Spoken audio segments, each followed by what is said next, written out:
Utility Board. It's October 22nd. And the time now is 5 p.m. Call to order.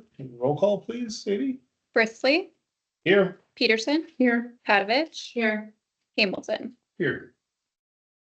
All right.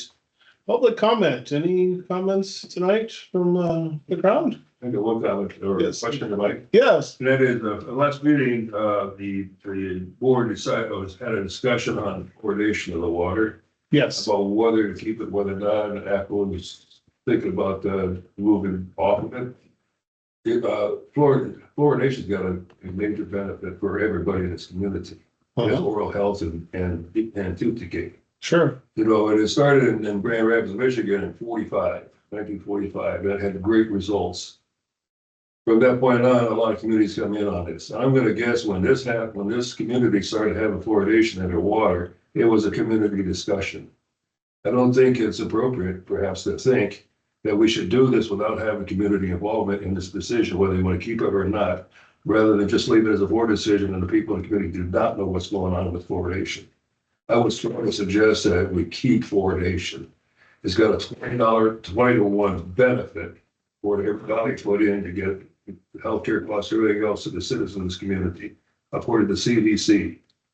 So the benefit far outweighs the risk of anything else, particularly among children and the length of life for adults. Sure. So we need to understand what fluoridation does and doesn't do before we make a decision without the public knowing what's going on.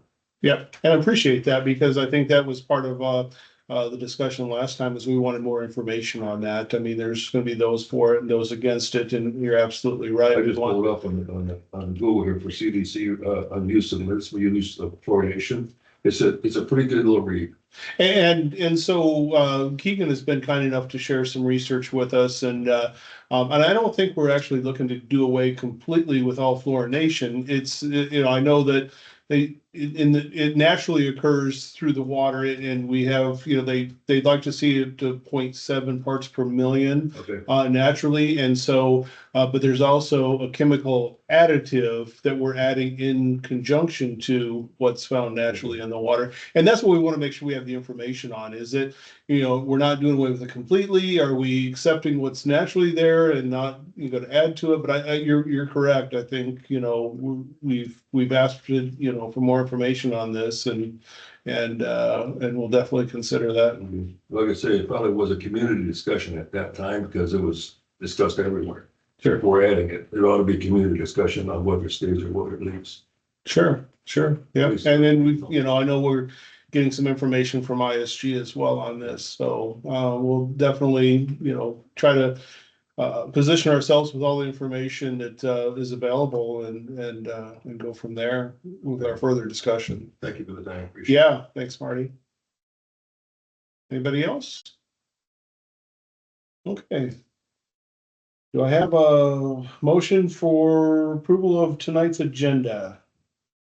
Motion.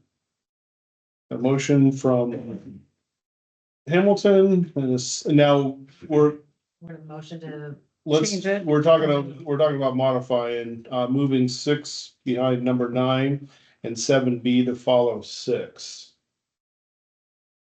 So is that your motion? Yes, I'm sorry. Okay. We So- can talk about this. Motion from Hamilton, second from Patovich. All in favor, say aye. Aye. Aye. Nays, ayes have it. Okay.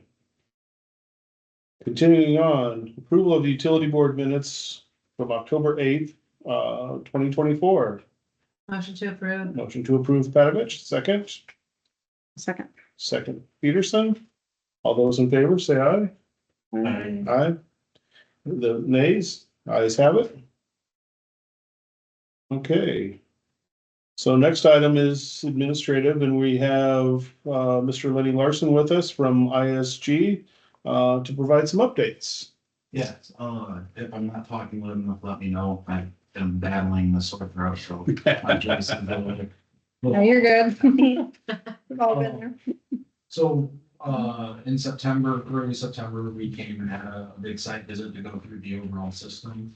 Learned a lot during that visit. And also we're able to work with Keegan and Bryson on operation and monitoring to understand and improve some operations at the plant and to be able to understand the system better as a whole. I did send over minutes after that meeting, and if there are any questions, let me know. But really what we've been doing is diving into the data and trying to look at low hanging fruit is what I'll call it. Sure. For improvements, one of the items was, and they just had it done last week, is sampling the media within the filters to understand what media is there, the stratification, if it has good layers in there or not. We've discussed it a little bit. I think ACO's gonna provide an actual summary of it. Yeah, they'll provide analysis of what they run. So we're waiting on that to be able to fully dive into it, but, they sampled 2 filters, if I remember correctly. One didn't have any stratification and the other one had good stratification. So we're gonna try and figure out what's the reasoning for one being good, one not having any. Don't have an answer for you right now, but, that is something we're gonna be looking at. Another item that we noticed is the clear well, which is the large water tank underneath the water plant. So all your water comes in from the wells, it goes through the treatment process and then it goes into this tank. When we were on site, we discovered that it's a lot larger than what we originally anticipated, which is a good thing. The city has plenty of storage, let's just put it that way.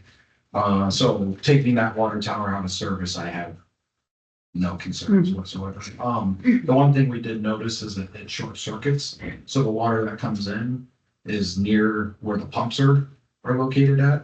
So the water comes in and it's going directly out instead of circulating that water better. So one of the improvement options that I can almost guarantee that will be part of the report is figuring out a way to get it so the water that comes in is further away from the pump. So you're getting good mixing, you're getting old water going out first rather than new water going in and new water coming out. And that will help. We think that will also alleviate some of the system-wide things that you have to deal with on a daily basis, like nitrification within the system. Things like that, we think that will provide a better reaction time and hydraulic retention time within that clear well before it gets distributed out to the system. So that's one of the items. We have a meeting scheduled next Tuesday with someone to come to do an actual inspection on the aerator at the water plant. And once I'm gonna be here that day with Keegan. And once we get that inspection done, we're gonna have an idea of what shape the aerators are in, if there's any work that needs to be done with it. I'm assuming there will be some maintenance. I just don't know what it looks like inside. So it's hard to say at this moment in time. What day is that gonna be on? Next Tuesday. Next Tuesday. Okay. It's a week from today. Can't remember the time off the top of my head, but I want to say it's 10 o'clock. so, and then, we're going through all the documents and the data that the city had shared, Nevada and Keegan, and going through that and, sometime in November, planning on sitting down with city staff to actually go through that and come up with some of our findings and if there's any other low hanging fruit out there. One of the things that they're looking at doing that Keegan's already talked with ACO about is venting the caustic, out the building. So the tanks aren't just venting within that room. It's a corrosive chemical. It's gonna off gas. So that's gonna lead to early deterioration. So getting that pipe directly out through the sidewall, through the roof, and having that vent to the outside, it's not gonna be harmful venting outside, but that will help extend the life of equipment and different things within that plant. And then, Now, will that have any adverse smells that no, maybe neighboring properties? no, it's gonna be, it's at such low concentrations that it's not going to cause issues with odor or anything like that. So it doesn't need a filter or anything before it goes out? It will have like a bird screen or an insect screen, so you're not getting stuff flying up in it and going into the tanks, but no, it won't really have a filter on the end of it. Okay. This is a common practice. Okay. So, and then the other thing we're working through, Keegan's been talking with Pat, his last name, Pat Berry from JR Supply. someone who's worked with the city on the chlorine injection system. So one of the things we're waiting on a response from him is why it was done the way it was. Typically you have they use a chlorine gas here in coverage. Typically the water how we typically see it done is water is mixed with the chlorine gas that actually feed to the treatment plant at different locations is mixed within the chlorine room. That way, if you have a gas leak, it's all contained in one area. You have all your gas leak monitoring system in that room. But right now it's set up where the water actually mixes with the chlorine gas out in the treatment room. And there's no gas monitoring system out there. It's a bigger area. You have a HVAC system there. So if there is a leak, you would hope it would be okay, but there's no monitoring equipment in there, so we might not know right away.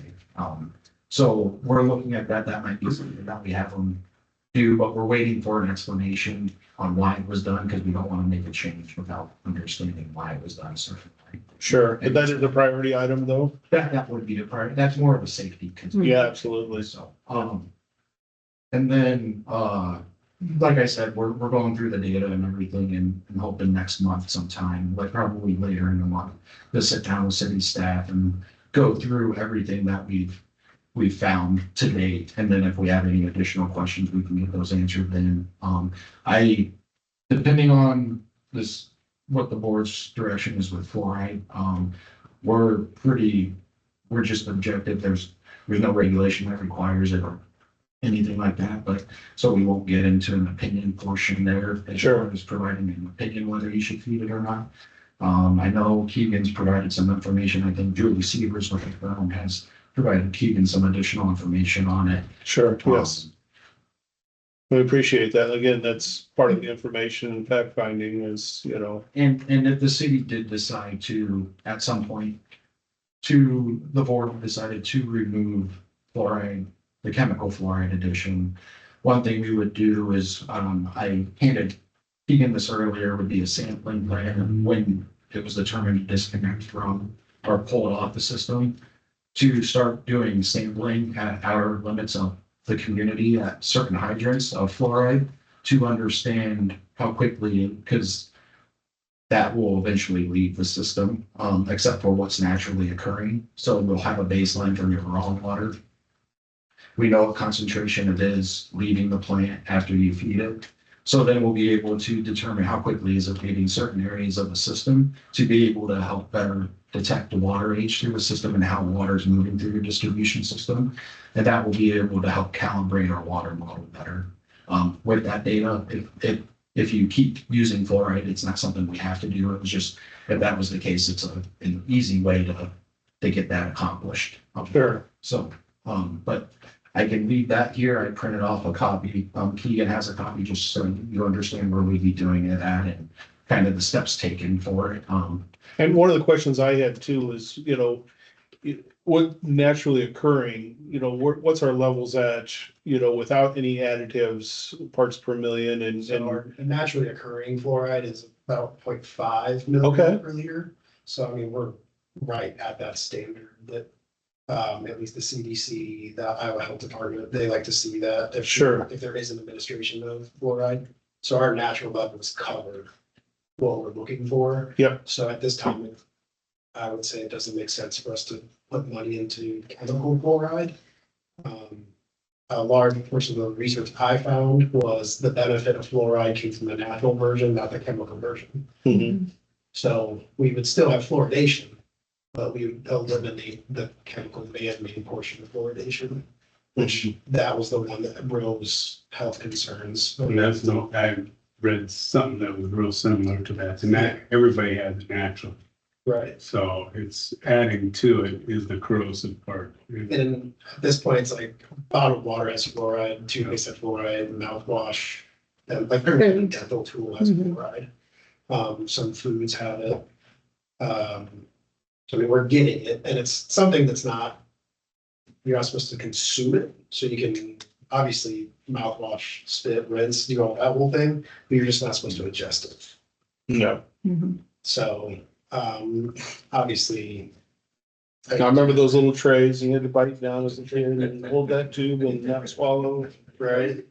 So, yeah, there's research backing every portion of it, but I think a lot of things have arisen, but the chemical fluoride version of it is. And things that keep changing. There's always more research out there than just the CDC.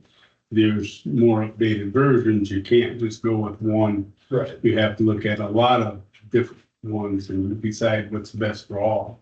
And put the information out there online to the people and let them kind of talk about things and see what they want. Do we know if, well, number one, do we have any past records that would show what that natural level was years ago? Yeah. And then can that natural level change? Could over time it have increased or decreased? Is that, So that's definitely something, I have MORs that go back to the sixties and seventies. Okay. So that's something that I can go look at. I don't know when they had to start testing for fluoride. I'm assuming that the natural level was probably in the realm that it is now, especially because we've been pumping up the same aquifer for that long. So that's information I can definitely get the board. it would just be nice to know if you look back, why did the community back then make that decision? Was it because it was recommended by the CDC or another agency, or was it because levels were low and they weren't meeting that minimum threshold? I mean, that would be Exactly, nice information to have. exactly. Yep, I can definitely do some digging on our end as to the reasons why. And it might even show when we actually really did start administering it, if it made a difference or not. That was good. And some of it was societal changes that have happened since things were done back then to today as well, so. Sure. Okay. Anything else? Yeah, currently they're doing a free chlorine burn is what we call it. Just to kind of walk through that, they're almost done with it. They've been getting good results, and that data is also helping us figure out how water is moving throughout the system, because they're having to go do sampling, out on the system while flushing hydrants. But essentially what they're doing with the free chlorine is trying to flush out bacteria that's grown within the distribution system and throughout, and flush that out. So then you're not getting, for instance, nitrification happening in the system where you're getting nitrite or nitrate forming. Nitrite is the one we're more concerned with here in Elridge. And that they've been kind of on the border sometimes where they'll have to go out and flush to get that taken care of. So, and sometimes why you have to,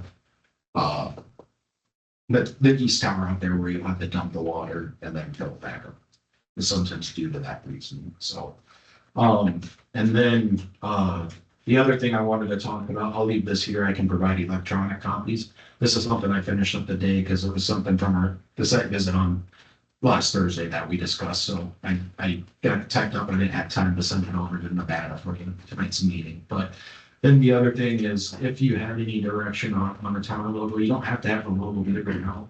But if you have an idea of what direction you want to go, we can put together a few mock-ups to share with you of different options to give you a better visual of what it would actually look like on the tower. It's just something where if I have a little bit of direction, I can get our visual team going on that. And they're pretty good. So, I believe we talked about Had some keeping the discussion. same model Correct. in line with what we already have, okay. the one tower, so it's determining Just just the the block or the cursive. city of Auburn. Is that what it is, the block?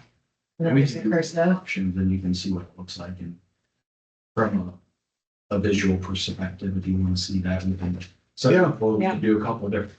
I was talking the bottom third with a darker color and then everything else white. We can do a couple of different shades of gray. We can do a gray, a dark blue, forest green, different colors, whatever, you guys would like, and then different lettering to kind of give you an idea of what it would look like, and then you can use that to make your decision if you'd like. Sure. Yeah. The right size this time, because the first time was the small version. Yeah, You couldn't read it. correct. They had to come in and do it again. We also want to make sure we get it on the right sides of the thing too. Exactly. I've also seen that we're, after it gets done painting, they've actually misspelled it before too. No regrets. Stewart, they missed the door, so it's Stu, Mm. or however you would say that. So, Yeah, that sounds good. I think we're all kind of aligned, you know, with the city name and maybe a different style font, but excellent. Thank you. Yeah, no problem. Thank you. Okay. Number 7, 7A, consideration to approve the bills payable. Motion, or any discussion on that? Anybody have any questions?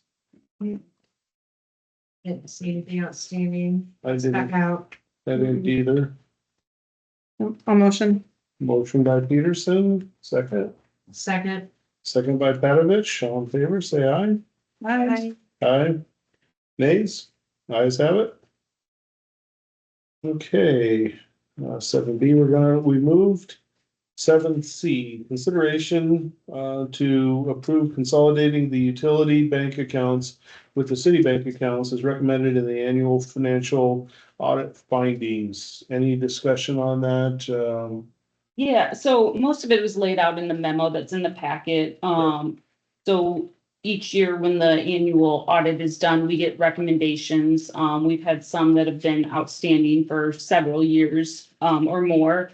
When Martha and I sat down with the auditors this year to talk about our processes, one of the recommendations they had, to alleviate some of the, issues we have with reconciling, it increases the risk for fraud with moving money back and forth between accounts often and trying to figure out what goes to the utility and what goes to the city's bank account to make them reconcile, because we've got everything being tracked in the fund accounting software that we use. So trying to match that up to the penny between accounts can be difficult.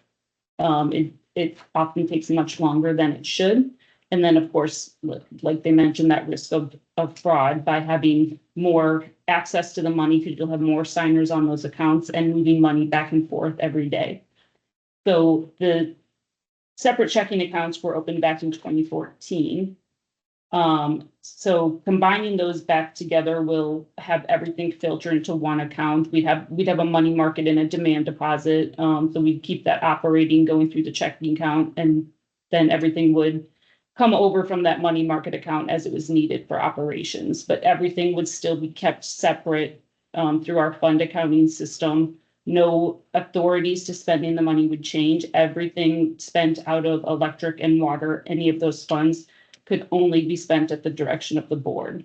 So it doesn't change anything at all as far as how those are expensed. As far as access to them, it only is beneficial. It limits that access. Funds can only be transferred by resolution of the board. So all of that will remain the same. All of the tracking will still be done exactly the same through that fund accounting. It will just simply provide more internal controls and more control over who would have access to that money. Most municipalities do have them all in one account or a couple, like an investment account and a checking account, just because it helps with that reconciliation process. So that was their recommendation. I do have a copy of that I can send out, though I didn't put it in the packet because it's still in draft phase. So I like to wait to release it until we've got that full final draft from the auditors, but I can send you the draft. Whatever they've found for findings in the audit is probably not going to change from the draft to the final phase, but I can certainly send that out. Okay, I don't have anything further on that. I mean, it's recommendation of the auditor and it gives us better protection and it doesn't change the way we pay our bills, so it's. Yep, I mean, you won't have to sign checks anymore. So. Oh, wow. Yeah, yeah. So it'll make that a little bit easier for you. So is there anything that we need to do, fill out paperwork wise or anything like that? You shouldn't have to, because Martha's on the account, as an owner, as the clerk for the utility board, so she should be able to close it, but that might need either one of your guys' signatures. I'm not for sure on that, but if it does, she'll let you know. She's working through that process and making sure that we don't have to make any updates to our accounting software to merge those together. There shouldn't be, but just making sure we have everything in line before we take any actions on actually merging those accounts back. Okay. We'll keep you updated on that as well, if that's what the board decides to do. Okay. Is there a motion to proceed on that? Motion to Motion proceed. by Peterson, Second. second by Patovich. All those in favor, say aye. Aye. Aye. Aye, nays? Ayes have it. Okay, next item, 7D. Consideration to approve a proposal from PFM to perform a revenue requirement analysis for the water department in the amount of $7,000 with an additional option of a cost of service study for an additional $13,000. We've all received the information on this, so Nevada, do you have some more information on this that's Yep. can share? So PFM is the financial advisor that we use. They do all of our sewer analysis rates. So it's either 3 or 5 years, he does a projection for the sewer rates on what our cost of service is, what capital projects we have, and then he gives us a recommendation for rate increases for the council to consider, and he'll do that on a 3 or 5 year basis. He also performs our TIF projections for all of our TIP incentives that we would offer to developers. I don't believe he's worked with the water department before, but it would be the same process. So the water department, the last time we saw an increase in the water rates was in 2023. It was actually approved in 2010, but it didn't get implemented or put into the system. So they went just about 13 years without a rate increase, which has left them the water department in a pretty tough spot to be able to build up for capital improvement projects without having to fully bond all of those projects. So we definitely want to get some recommendations and some projections on what would be needed. And I think it will work well with what ISG is doing for us with that engineering report and knowing what some of those more immediate priority projects are, and having a cost for those will help for a financial advisor to be able to let us know what kind of rate increase we would need to be able to fund those projects. The cost of service portion, I don't know if the water department has ever had a cost of service done. It's probably mostly been done in-house, which can be pretty accurate as well. But I just don't know how long it's been since they've had that done. So it's just an additional, it is 13,000, but it's not something that has to be done every year. It's going to give us an initial idea of what we're spending in operations and administration and treating the water and everything that all the costs included with distributing that. And again, we'll take into consideration what portion of our service charges is covering capital projects and planning ahead for capital projects. So the cost of service would be taking more of a deeper dive and gathering a bunch of data about our system to determine what we're actually spending in treating and distributing our water, and making sure that our charges and our rates are covering that, and also for planning for capital improvement projects. And I would assume that would cover some of I know we've had some discussion about some of the well repairs that. Up to maybe. Like, like that we're continually putting this, that. Yeah, For it would data take, also. yeah, all of those, everything that we could provide to them as for information on the projects that would need to be done and what those cost, which a lot of those costs would come from our historical records of what we've been spending over the past 5-10 years on maintenance for that operations equipment, what might need to be replaced. It would take into consideration the findings from ISG on whether or not we're going to need another well and a treatment plant and when that might happen. That's what I was gonna ask, is how would this align with their report? And Yep. and I definitely think it's something that we need to consider, especially with the growth of the community and the new subdivisions and the additional households on existing service, and making sure that, if we're leaving something on the table with developers or the TIFs with new subdivisions, that we're not leaving money on the table with that in that development. So And then if we go this route and decide to go, like forecasting wise, what's that gonna put us at? Like how long of projection can we make? It's like the past data. New data. I was just looking to see if he put in there, usually he goes somewhere from 5 years on the projection, so that would be the $7,000 revenue requirement analysis, and I believe it would be 3 for sure. It might be a 5-year projection, which he would do all at the same time, and then we would just use that and not need to go back and have him perform those services again until that period is up. Okay. So we would have that whole projection right up front. Again, the cost of services would be more of a one-time or a once every 10 years, probably, Okay, as long as we're not seeing any major changes in the way that we are, the treatment systems or something that we're using. That would cause a big change in the cost of service. Now, another bullet that I saw here was the assist with financial plan review and approval as appropriate. So if we do have reserve funds, as far as investing, we look for that in the future. Is that something that they're gonna have recommendations? Or is that something, am I just not understanding that bullet? It's third page. Develop preliminary financial plan objectives, and then they have assist with financial plan review and approval. I didn't know if that covered potential investments in surplus.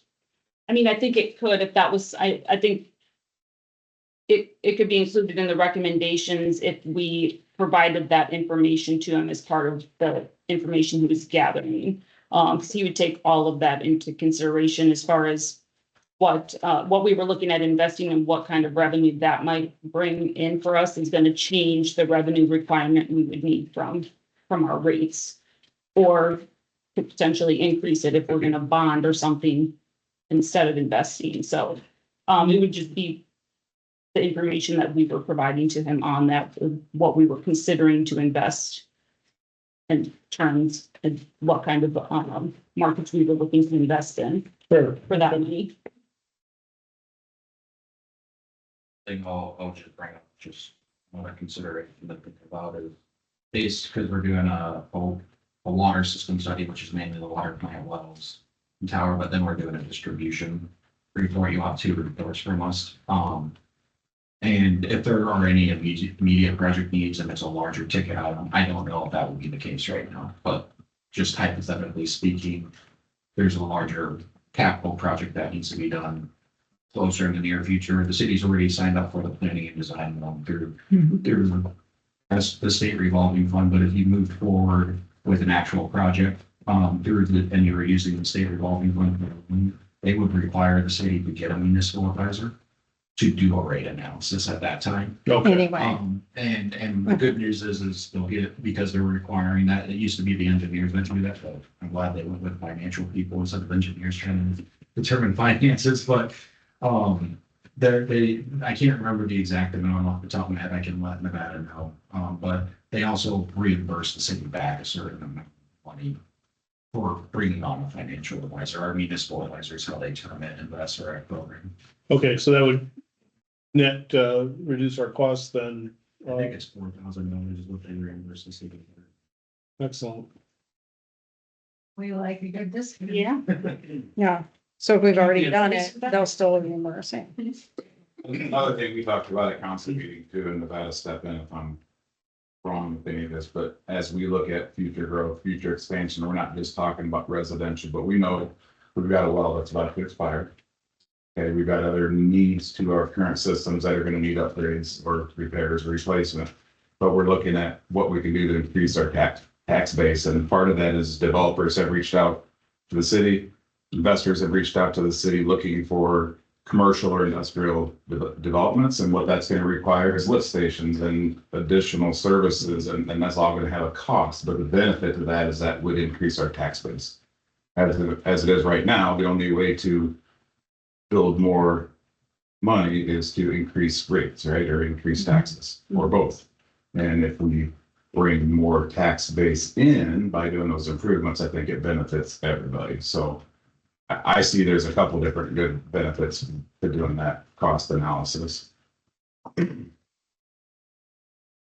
we know like what money is out there available? Like are there TIF money things now that are going to be coming off that are going to contribute to this as well going forward?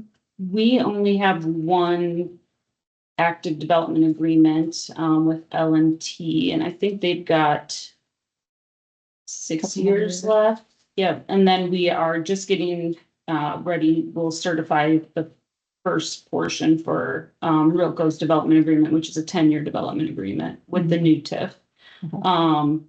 Our current TIF has about 6 years before it expires, so we are looking at creating a new TIF district down where the industrial development ground is available right now, so that we can start to build out some of that infrastructure and have that funding mechanism to use, to create internal loans if we need to be able to build it out, because it definitely restricts our ability to attract any development when we don't have the infrastructure, and it takes a lot of time to build that out, and it takes a lot of money to build it out. That's right. So we've been working on creating that new district and getting that in front of the council, hopefully before the end of the year. Okay. Again, some thought that I forgot to mention was we have started a discussion with American Water, Iowa American Water, for some of that southern portion, and if there's potential for an emergency backup, so we're gonna be getting data, water quality data from them to see, can it be mixed with the city's distribution system? If not, is there an agreement that you want to make with some of that southern tier district that you have in town? So No, that's excellent news, and that's always been on my mind is what's our redundancy plan and what's a backup if it was ever, required and definitely with all of our wells on the north side of Leclerc and a lot of the development happening south, we keep stretching that 16-inch going through down First Street that I'm definitely in favor of a backup. Yep. Good. Any more discussion on that to proposal from PFM? I have a motion to engage. Motion, Motion by Patovich, second. Second by Hamilton. All those in favor say aye. Hi. Aye. aye. Nays? Ayes have it. Okay, 7E. Discussion on implementing a utility billing policy to establish delinquent billing and H-debt collection procedures. If more information, I know we've touched on that in the past a little bit and So Sadie's been working on, old debts that we have in the system, anything that's aged 4 months and over. We do use the state set-off program, to collect some of that bad debt if we have the information that we need to be able to do that. But there is a significant number of accounts that we don't have the information for, that she's put together in a spreadsheet that, are pretty old and are probably getting close to or well past the point of where we should write them off. There's no other way to collect those that we have. I mean, we don't use a lien process or anything currently for bad debt. I think that's something that could be considered if you guys want to go down that. I don't know how successful that is. When you put a lien on a property, I think it's pretty rare that you get that money collected. It just sits there as a lien until the property's sold or the person moves. Well, even if a property's sold, you still have to sign off on it and your costs. Sometimes doing that outweighs. Yeah, and is there maybe third-party opportunities to sell off the debt and let them chase the money? I think it'd probably be similar to the set-off program. We'd probably have to have the social security numbers and things like that for those individuals. I'm not sure. We could definitely look into it. But I know everything that's able to be sent to the state set-off program is sent.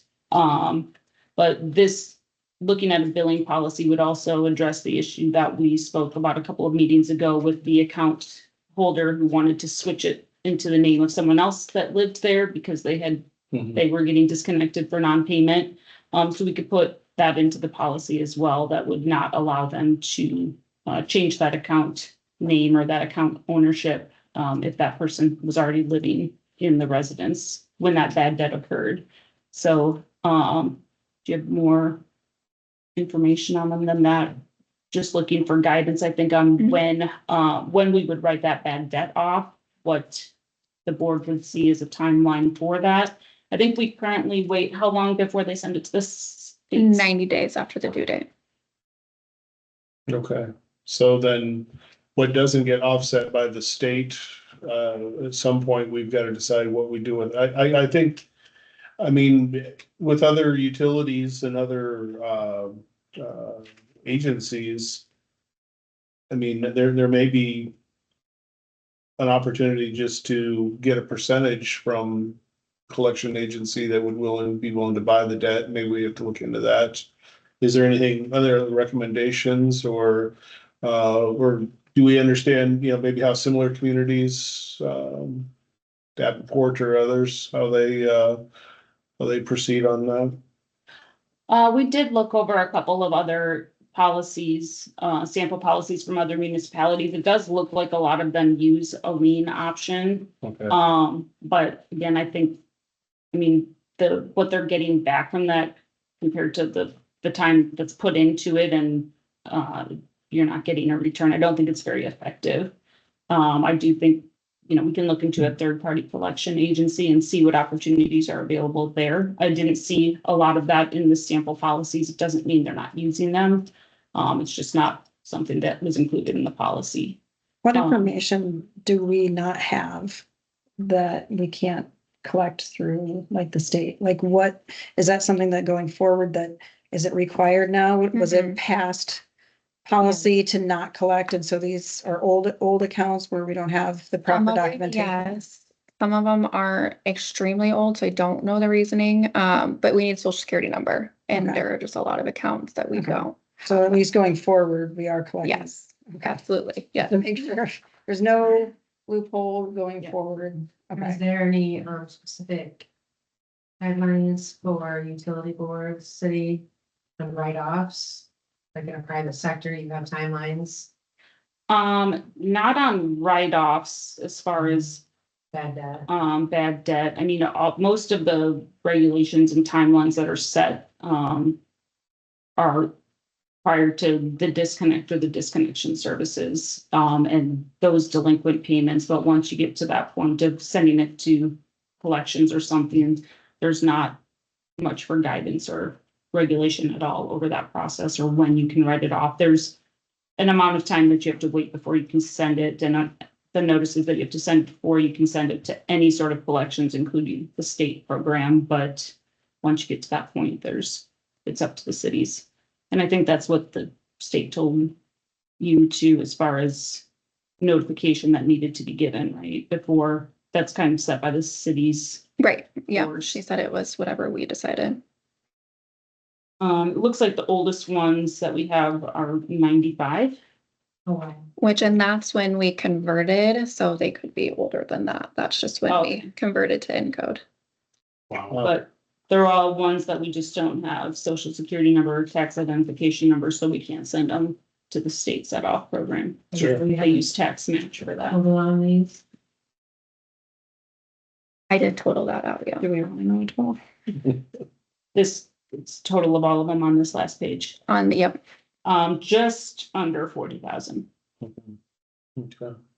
And as far as delinquent billing now or for purposes of those that seek to circumvent and transfer into their name, we're not allowing them to do that now, are we? I know there was some discussion that. We need to get a policy. So let's, Yeah. yeah, so we need to look at getting a policy. Yep, so it would be at the direction of the board. And so the last one, I think the conversation we had, the guidance from the board was to not allow that, and that's where we were at the staff level as well. So we did tell them no, and that has been the practice in the past, but it will be easier to enforce that if we've got it in a policy also. So out of that $40,000 of debt, how much is that within the last? I'm just saying, 2 years. yeah, it's 2 years. Yeah. And do we do that and look at any of those people? Are they still living in the community? If these I think they're days all are accurate, if final. you've only got accounts, yeah, like there was nowhere to. Twenty 2021. mean, most of them are all prior to Okay, like 2011, 2010. And there are a couple towards the bottom that we did collect a set off payment from, but it didn't cover the full balance, so they're like $6, $7. And that set off payment with the state, so that only goes against your state taxes, it doesn't fall into some other Right. that, you know, you don't pay tickets or speed cameras. Or you have other state that's even lien sometimes, you can go back on your driver's license or car registrations, Yeah. that's only going against their taxes. And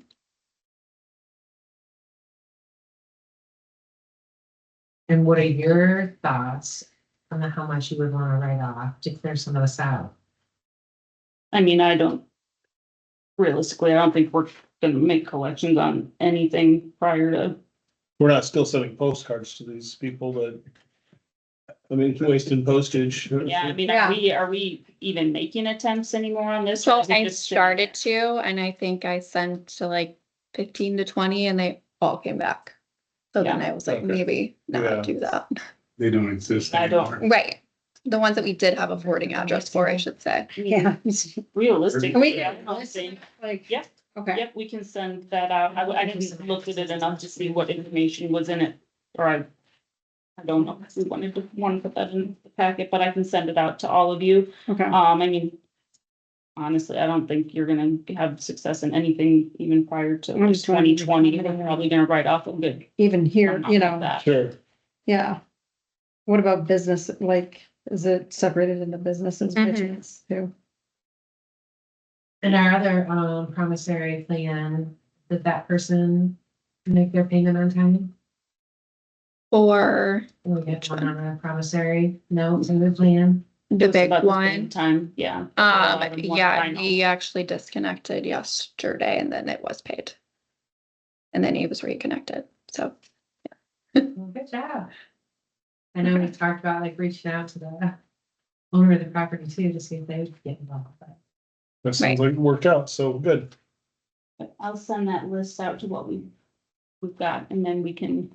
Then we can just look at it to revisit see. it at the next meeting, and Yeah. talk about the write-off amount. I can get a sample policy together. And then I guess like a timeline for, because they don't have a limit on how long they sit on set off, so. How long do we let them sit there before, with the state. or is that just like forever? just leave How it about at it that. ride? If Okay. it doesn't cost us anything, I say let it ride Yeah, till we I mean, catch something. unfortunately, at some point in the game, even if you do a set off and you're 40 years old, you're ignoring it, you're not turning checks. At some point, you would think it's gonna final out, somebody's gonna have an estate, there's Mhm. going to come back to something. Okay. It's not hurting or costing the city anything. So I let it ride. Mhm. There's. Resources in it. Yeah. Once Yeah. they Account take it, yeah. holder. And I would say, Yeah. even if you went the lane route, I don't think that's a good thing. You're still incurring the cost of employees. I don't even know what the prices are, it's usually $150, $200 The file. Mhm. file your time going down there and doing all that. I don't think that's Yeah. conducive or effective. Yeah, the admin fees for the, putting it to the state, like, if that's paid eventually by them. down We the add it road, into like what they owe, so that Yeah. that gets pulled when they pull the money. Let us, Okay, Okay, I'll put something appreciate together. that. Next item, number 8, electric department, update outages. Colin? No outages for the past couple weeks. Excellent. Yes. Yeah. Good deal. Okay, anything else, you're needing? You're set with everything or? Yeah, so far so good. We're just looking away at our routine maintenance and getting the rest of our underground projects that we want to get done, kind of wrapped up before it starts to get a little cold. And then, after that, we'll, turn our attention more on, we do a lot more of our overhead in the winter time. So probably we're not having to dig in the dirt too much or however. So, Sure. yep. Well, just to follow up on our conversation the other day, if there's some troubleshooting equipment, like an infrared camera or test equipment, for troubleshooting, anything like that to make your life easier, definitely bring that up to us, so. Sure. Yep, absolutely. Yeah, and other than that, we're still caught up on any new services that have needed to be run on new houses and such, so we're sitting good there too, so. Good. Thank you. Thanks, Colin. PCA update. Nevada, you have some information on that? Yep, so I gave you all some printouts of, just to give you an idea of where the PCA has been. Went back to Q2 of 2022. So you'll see the fluctuation in the total energy costs. It got pretty high in 2022. We've seen it decreasing down. So you can, if you look at the cost per kilowatt hour and what we have the base PCA set at, you'll see that fluctuation where that PCA charge definitely increases for 4 to 5 years. And then in about Q3 of 2023, we see it start to decline quite a bit. The second quarter of 2024, we actually saw a credit for the first time in quite a while for the customers. Q3 and Q4 for 2024 were slightly increased from, so there wasn't a credit anymore. There was a slight charge, but we're still in much better shape now that natural gas prices have normalized at least a little bit. And then I did attach, just because I know we haven't done a PCA update, I think, since most of the board members have come on. So I did attach the full breakdown for the 2023-2024 year and the previous year for all of those calculations. So it's going to show what our costs are for generation, transmission, what our revenues are from our customer billing. And then it's going to take that total energy cost. It's going to calculate that out against what our PCA base is set at. And then we're going to see either our charge to our customers or our credit to our customers off of that. And then I also attached just at the end, just for any of you that are not familiar with the PCA, that's the attachment that goes in our newcomers letter from when the PCA started back in 2020.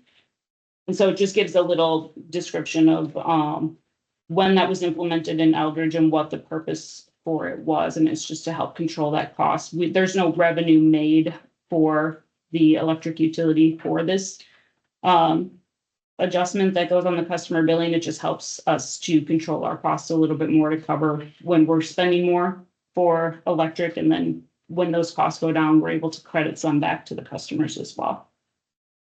Okay. There's a lot of information there and a lot of numbers. So if you want, if you have questions, let me know. I can send, there is another database that we use that really breaks those numbers down as far as what we get invoiced from Mid-American and from Compass, and includes our utility billing, and it breaks down all of the numbers that we use that go into that calculation. So if you want a deeper dive into that information, let me know. I can send that out.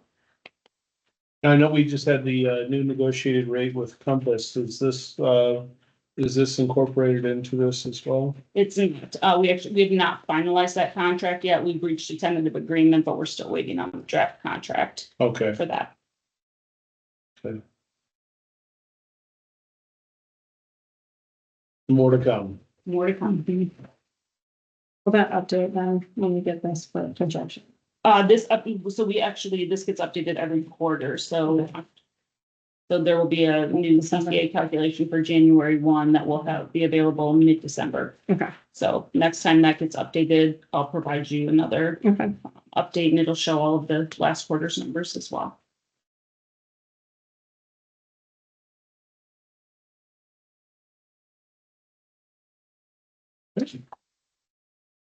Any other questions or discussion on that? Okay. So moving on to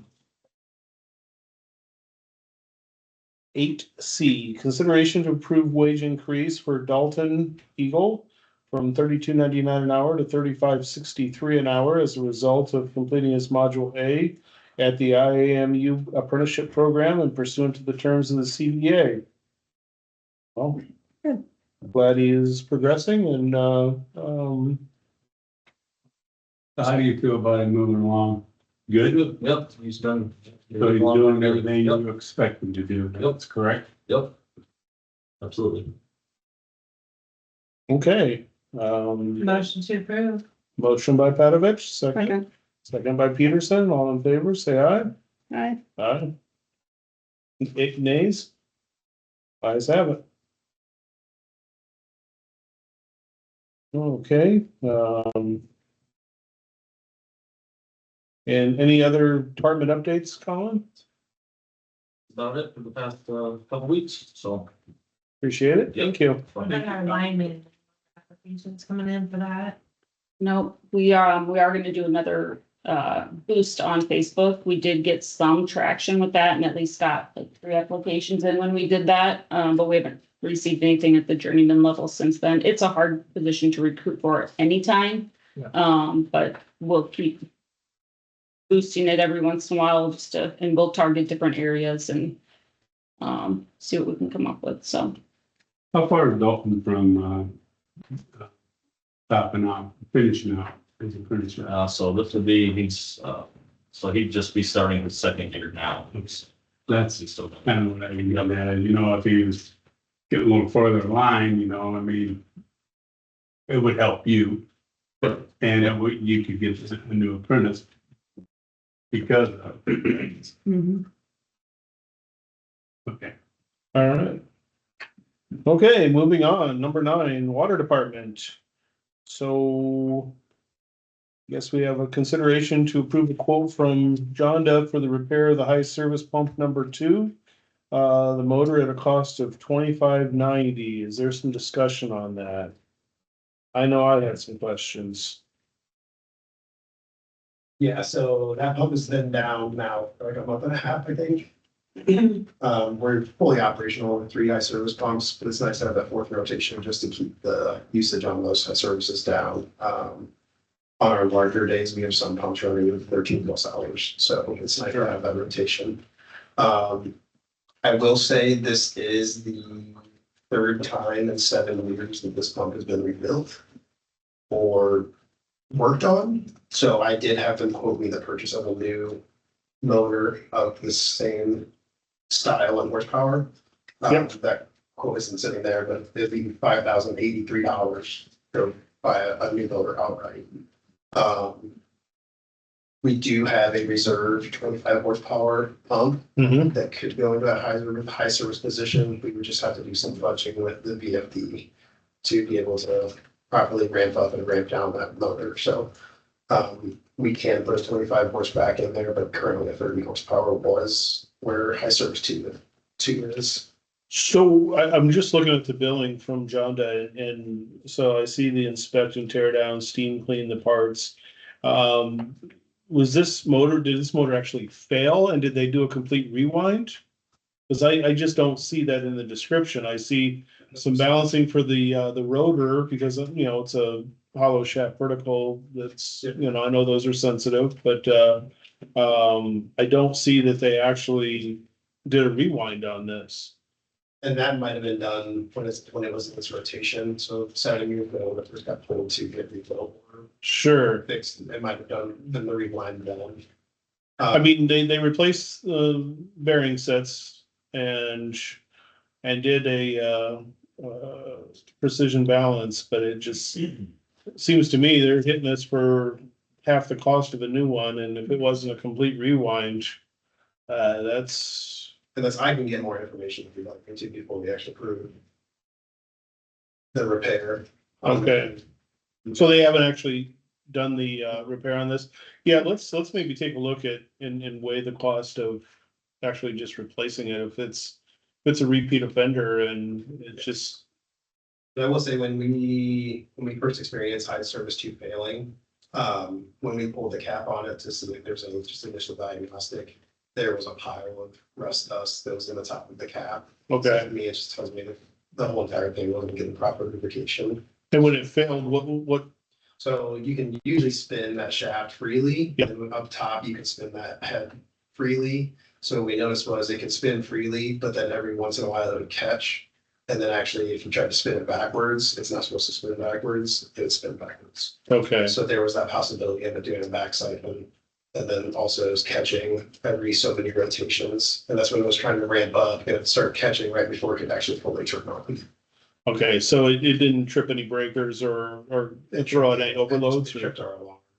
just the alarm? It had a high service T fail. Okay, but no electrical breakers had to be reset, no motor starters had to be reset, or the VFD didn't fault? No, because that's, we actually had LMI come out and look at the VFD and they ran, like, they traced back to the power and they said everything as far as the VFD and the power source was fine. So it's Okay, drawing proper power, but then there was something catching with that motor. okay, well, I mean, I could see bearings in a balance, but it just seems awfully steep for, Say it's been rebuilt 3 times, or this would make the 3rd. So this would make the. Yeah, I don't like spending $2,500 for a third time. Yeah, I mean, it's, especially. just and you for can only keep bearings a Ford and- Ranger on a and, road so long, you know, yeah. like. What's the age of the, so 7 years ago, when It's the just- full rebuild, what's the age? of the pump?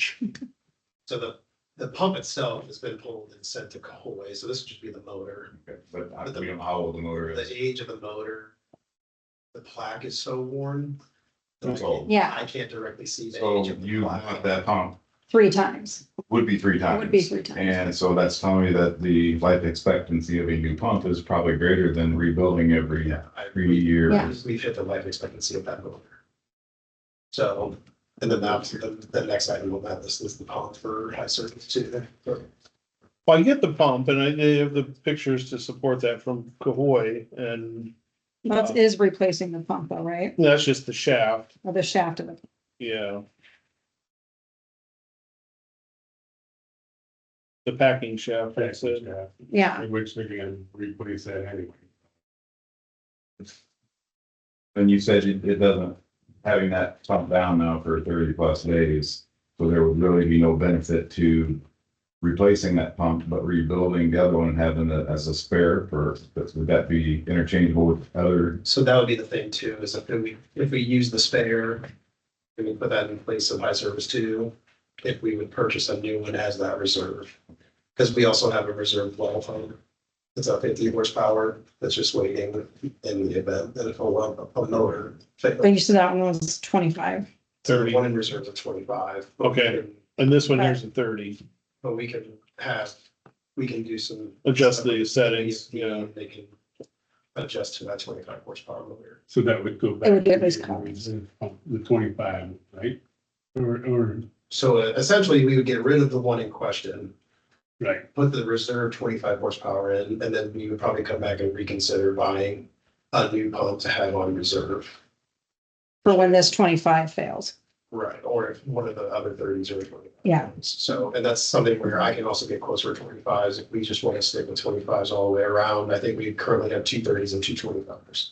So when Cahoy's done with the pump, who actually does the assembly of the pump So and they'll the, mount everything, but they will not connect power. So we'll have LMI, but they'll need a motor. they'll need a motor, which Yeah. the 25 horsepower is at the plant. So Okay, if they finish the pump, and we can just have LMI meet them there at the same time, they can work on the VFD to go to the motor. And then Cahoy will set the entire thing up. Is okay. there a difference between the 25 and the 30 as far as the life expectancy use, if anything? Is there any benefit, like, We don't know the life expectancy of them. I mean, now we're actually in like a proper maintenance routine now. In the past, it was kind of, you just waited until something happens. Reactive. yeah, Whereas now it's more proactive, so, I couldn't tell you the exact life expectancy Okay. when a pump, just because we are on that proper maintenance schedule now. They'd be similar. okay, Yeah. Yeah, the biggest thing you'd be looking at is hydraulic capacity of a 25 horsepower versus a 30, which I don't have that answer, but if you're running on 25, I don't imagine it will cause an issue. Pumps have become more efficient as they get newer, so small, typically you go down a size mhm, if you get a newer pump. Potentially, not always, but But then normally, we only run 2 high services at a time anyway, and normally our output is between 900 and 1200. okay. So, And the other high service pumps are, they're all 30s? so another one is a 25, I think high service one is another 25. Okay. And then 2 was a 30, and I think 4 is a 30. Okay, okay, If you can get a quote for a replacement, you know, I think that would be better than use the reserve for now. I'd rather see us put money into a new motor instead of nickel and diming this. The life cycles like. Yeah. yeah, and like I said, if it was a rewind, I could see the cost, but bearings and balancing seems awfully steep. Yeah, and so I did add the quote for the 30 horsepower, not the Yeah. 45, but the 30 is 5,000 to 83. Yeah. Okay. So I, Maybe if it doesn't matter, I mean, maybe, I don't know, whatever. What the difference, do you know, do you know offhand the price difference? sure it's okay. $300, yeah. But the frames would still be the same, the 286 TPAs or whatever, so It's still big match. it would match. Okay, so, I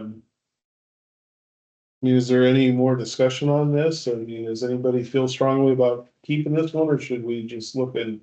We've got a price here for a replacement. I think it's probably time for a new one. I would say I think that's we all replace it. replace it. Yeah, replace with an, A new Let's get a one. new one. Yes, okay. A motion, Motion. motion by Hamilton, second, second. second by Peterson. All in favor, say aye. Aye, nays, ayes have it. So we will replace that motor with a new one and yeah, we'll move on. Okay, as far as the Cahoy, the only question I had is was this work all done in Dubuque, or we're not paying travel charges to go all the way back to? So they came here, obviously pulled up the pump and they take it back to the shop. So. Which shop, the one in north of Waterloo or in Dubuque? Okay. I just wanna make sure we're not getting a lot of travel time there to go all the way back to there. Yeah, they went back to the Dubuque and they have a guy in-house that can do all the machining for that Okay, specific pump, so they don't have to send anything away and they can just do everything in-house. okay. So so the next item is 9B, consideration to approve a quote from Cahoy for the repair of the high service pump number 2 at a cost of $6,234. Any more discussion on the pump? And that doesn't include the cost for LMI. No, and They just have to wire it. Well, they're gonna change the settings in the I VFD. wanna say that one of the, it just came through, I think it was like $400 for them to come disconnect. They haven't did a couple of things and they came and disconnected the power for that one, so that would be a couple $100 more. On top of that, to have LMI come, yes, power. Yeah, it was $264 for them to do the work on multi. So, yeah, And repair needs to be done. yeah. Okay, motion to approve the quote from Cahoy for the pump repair. Motion. Motion by Hamilton, second, Second. second by Panovich. All in favor, say aye. Aye. Nays, ayes have it. Okay, any other department updates, Keegan? Yeah, so when you kind of go into the ACTA, they came with filter media samples, they should have analysis to do a couple things in the field or so. On October 16th, I was in Dubuque for Iowa Rural Water Conference. I got a call from Bryson if there was a potential main break at Parsons. It ended up being on their irrigation system. Because the new manager there didn't know they had irrigation until like 2 months ago, so it turned on one time and it was broken. So it just so happened that where it broke was exactly over top of our main. So we figured that out. They weren't thrilled. They were kind of difficult to work with, but I mean, we got it figured out. So at least it wasn't a break on our portion. Yeah. Tomorrow is our last official day of flushing. That does not mean that we will be done flushing. There might be a few specific routes where our chlorine residual just isn't where we want it to be at to like get where we want it to be. So to do a scout. So There might be a couple days that we add in. But our target's still to be the end of October to finish with that flushing. Are you still getting lots of calls from people? No. Yeah, I get several texts about it, I'm like, Palm City. Yeah. We haven't had any up here, It's been quiet. honestly. I Really think, very responses, I'm telling you, you tell them, like, Palm City. that I know there's some information that went out in North Star Press, I think, this Yeah, last. talk about that, like, Yeah. again, we can't please everybody, no matter how we put it across. And I've told some people that are still upset with it. But we're gonna try and have communication. Have a little sit down, either do a video or just to educate everybody more. right. So It's there. in the future, that's definitely something we'll be Yeah. very prepared for, and like we can definitely get a class together or we can keep it at a. But in the future, I think it'll just become actual annual part of our fall maintenance program, and I think people will start getting used to it eventually, so. There'll be issues with it, but I think some of them look any great that we tackle after we get the report. It will alleviate, it won't remove it completely, I'm not gonna guarantee that, but it will alleviate some of it. The need for the amounts done anyway. Okay. One final thing is, we've had a longtime part-time employee, his name's Gary Moore. He's been here for almost 17 years. This potentially was his final season with us. He just moved through hard. I'm trying very, very hard to get him to come back at least just 2 days a week. And Gary's awesome. He helps absolutely every department. He is a part-time water employee, but I would say he's just a part-time employee for the city. I mean, he takes care of a lot. He's definitely one of those like behind the scenes glue guys that makes everything run but gets no recognition. So Gary Moore is definitely somebody that I would like to shout out. Hopefully he's watching and he can take this as a comeback. So I know those individuals are hard to replace, and I've been in that situation before. You lose somebody with that much experience and it really hurts, so, yeah. um, And so yeah. that's, if he does choose not to come back, he'd be a very hard individual to replace. So Have you told him no? I have. And he proclaimed to me that he's like, if you really need help, I'll come back. So I'm like, okay. Do we need a certificate for him? Bad idea. Key to the city, what do we got? He is one person that you see every day he's working. Yeah, Always got a smile on his face. yes. No, and that's awesome too, that you recognize that, and Yeah, he's, see the value in him. another final thing for me is, so I think it was back in July or August, we had a meeting with Van Works. They are a supplier for our radar ERTs for our meters. We had kind of figured out that, our meter reading isn't that easy, especially for city side of Encode. On the water side, there's 7 different reads that can come through, and it's up to the operator and city to kind of figure out which one is which. So we're trying to figure out moving forward where we can move as far as metering to make it easier for safety and the operators that are doing the metering. One thing that we're doing is probably moving forward, right now we give out positive displacement meters. So they're a mechanical meter. They have a lot of moving parts. Over time, they lose accuracy. So it's actually more cost effective for us to move to ultrasonic water meters that can detect extremely low flows, no moving parts. And actually it's like $10 or $15 less per meter. The meter heads come built into the meter, where right now we have to order the meter bodies and the meter head from Badger, and then we order the ERTs from Van Wert. So this would be moving all of our meter ordering to Van Wert. It's cheaper, it's one vendor, and then in the long run, it'll make billing and meter reading easier for city. Just on those that are being utilized going forward, right? Yeah. Or as we do replace. So yeah, and then as our meter replacements start popping up, we'll be putting the ultrasonic meters in. The meter sizes, so it's like 5/8, half, and 3/4. Those will all be deal water meters, they're ultrasonics, and then anything 1 or 1.5 inches and above would be Neptunes, which we already have Neptunes in our system for some of our larger users. Deals we haven't had any experience with yet, but I trust Vanward and their process, so. But that's just something moving forward, and instead of buying positive displacement meters, we're gonna be buying ultrasonic meters. And it actually is cheaper in the long run, so. Okay. Yeah, there might be a few other things that come along as far as meter reading. I think right now it's moving away from a handheld radio read to a Bluetooth read.